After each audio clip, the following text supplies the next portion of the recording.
जी जी sir. Election के 2 phase हो चुके हैं और हाल ही में जिस तरह से इलेक्शन कैंपेनिंग चल रही है पूरे जम्मू कश्मीर में, जिसको लेके इलेक्शन कमीशन ने बड़ी अपनी सेटिस्फेक्शन दिखाई है और ये कहा है कि यहाँ पे नदी नाले पहाड़ सब बड़े खुश हैं।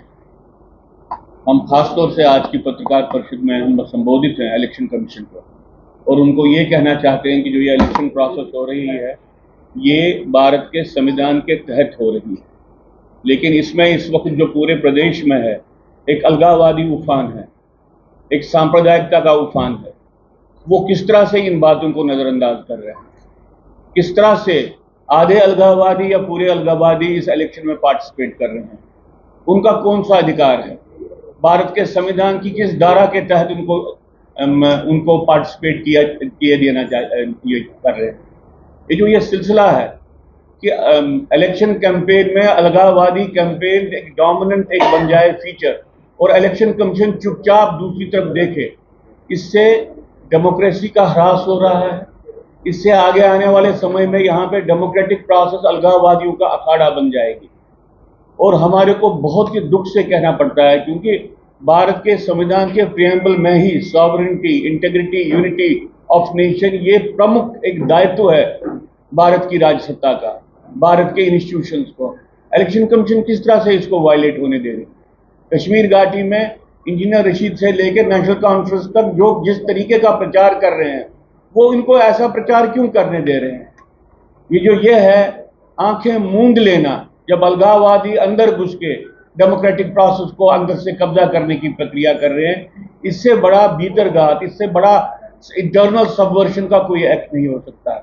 हम आज इलेक्शन कमीशन से ये आग्रह करते हैं कि वो अपने दायित्व को समझें, वो एक कॉन्स्टिट्यूशनल अथॉरिटी हैं, उनको समझना चाहिए कि यहाँ पे जो डेमोक्रेटिक प्रोसेस हो रही है ये भारत के संविधान के तहत हो रही है। फ्रीडम ऑफ एक्सप्रेशन एक एब्सोल्यूट राइट नहीं है, फ्रीडम ऑफ एक्सप्रेशन लिमिटेड है by national sovereignty, unity, public order. ये सब चीजें ध्यान में रख के फिर फ्रीडम ऑफ एक्सप्रेशन का यहाँ पे निर्वाह हो सकता है।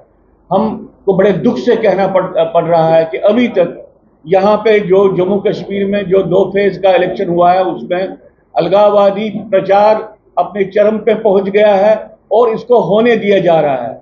और जो लोग ये होने दे रहे हैं, चाहे वो भारत की राज्य सत्ता के साथ जुड़े हैं या इलेक्शन कमीशन के साथ जुड़े हैं, वो यहाँ की जनतांत्रिक डेमोक्रेटिक व्यवस्था का बहुत बड़ा नुकसान होने दे रहे हैं।